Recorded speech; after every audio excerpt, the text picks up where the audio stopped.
What's going on, everybody? Jacob Snow here, bringing you another Dragon Ridge review. Today we are looking at the MBF PO2 Gundam Astray from the Gundam Infinity series. Filming angle's a little funky, apologize for that. Give me 1 second.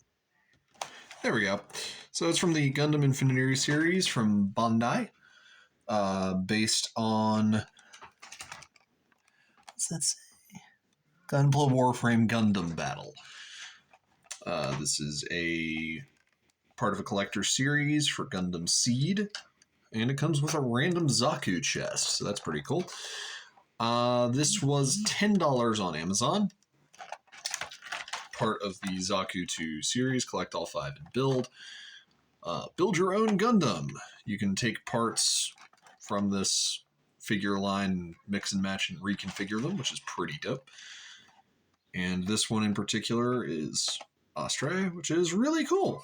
Other options include Gundam Artemis, the RX-78-2 Gundam, XXXG-01W Wing Gundam, which Wing Gundam is awesome. The M8F Gundam Astray, that's the one we're holding, and the ASWG-08 Gundam Barbados, which anybody who played Gundam Infinity know how much trouble that guy can cause. So, all in all, it's for ages 4 and up.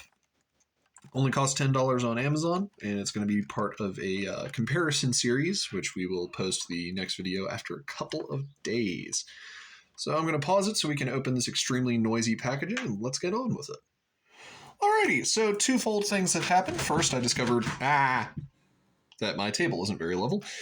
So 3 things happened, technically. Secondly, I discovered that I could have my light on while I record, which increases our quality even further than our new position. And next off, I discovered that our boy Astray, they did not want us getting in there. So first off, we're going to look at this little shield. Seems to fit on a peg system. So now we get to look at our figure. This is Astray. He is in the 4-inch figure range, so he is dramatically out of scale, but that's okay. He's got the energy swords. They do not come out. They're just part of the back plate. Really nice red and white color scheme. Articulation, as it is for younger action figure and Gundam enthusiasts. Joints aren't too stiff, but they're also strong enough to endure some playing. Shield is a little tenuous to get in there, but we got it. So he's got his nice shield. I'm not sure why his hand comes all the way out past it, but whatever. Next, he came with this Gundam gun. I'm behind on catching up. I'm trying to watch all of the Gundams as I can, so I don't know what the name on this gun is. I'll probably post a picture with the name a little bit later. It's got a little accuracy finder. Oh, you can two-hand it. That's cool. This particular figure cannot, because one thing that we do need to discuss, this figure has fixed hands, which means there is no hand opening, closing. It's not rubber. It's just hard plastic. You can slot things into it, but that's about it. So just for funsies, let's see what that's like. It goes in super nice and easy. So you can do the standard Gundam thing of having the shield up.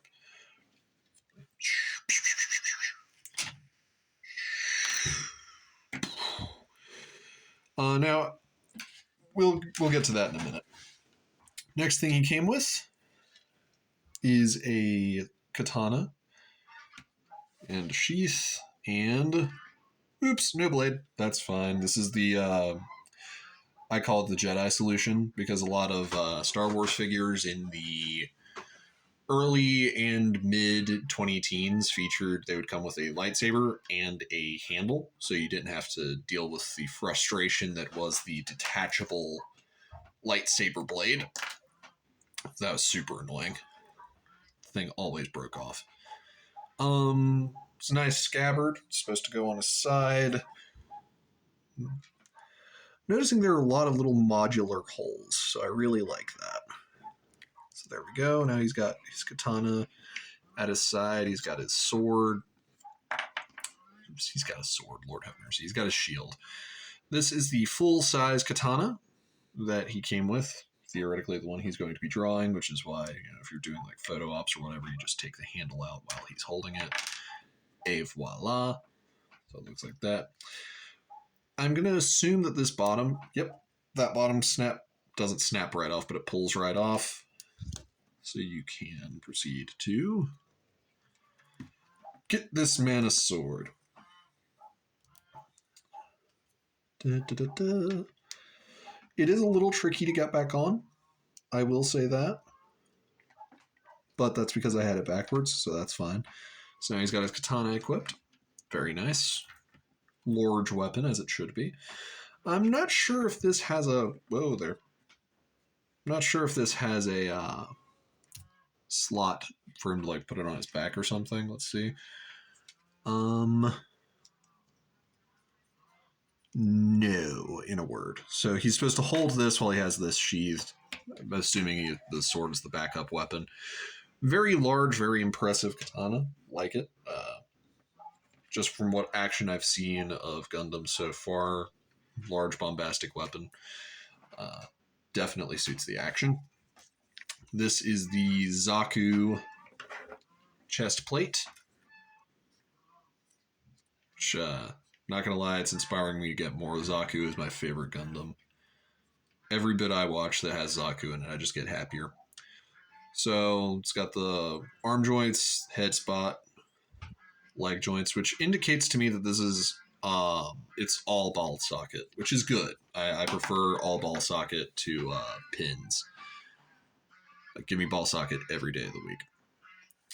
So current rating for this guy, I'm gonna give him a... I'd comfortably situate our old boy Astray at 4 out of 5. Because the sculpt is really nice. Like, just pull it in. He's got the little eyes. It's got the paint's good. It feels like a durable figure. It feels like one I would enjoy playing with. There's a little bit of deceptive give right here just because of the way it feels. So if you're not careful, you could break that off if you're just being careless. One issue that I will point out, love the figure, love the weapons, I love everything, but all of the weapons are made out of really soft plastic. So as you can see from our gun here, it is bent. It came out of the package that way. Same with the sword. You can see that divot right there. It's like it wasn't quenched, wasn't heat treated properly. But still 4 out of 5 stars because it's really detailed. And is it worth the price of admission, which is our consistent second question? I would say 100% yes. Being able to secure a high detail model like this, like even though it's not as detailed as some of them, like the bigger scales specifically, for a 4-inch Mobile Suit Gundam figure coming in at $10, that's incredible. And if you're a Gundam enjoyer and you kind of want to get your kids into it, this would be a good entry point to introduce them into the games, even though if they have another figure like this, there's a little bit of a scale question, but that's fine. We don't really complain about that. You can still use it like if you're just doing little tabletop games like I do with mine, or if you're just playing with them in general, you could just use it as a standard character wearing very high-tech gear instead of, it's supposed to be a giant robot. So final results, 4 out of 5 stars. Absolutely worth the price of admission. We're going to be comparing and contrasting it with a Transformer in our next episode. So be sure to stay tuned. Check us out for that. As always, like and subscribe. And until next we meet, I'm Jacob Snow. May your journey continue.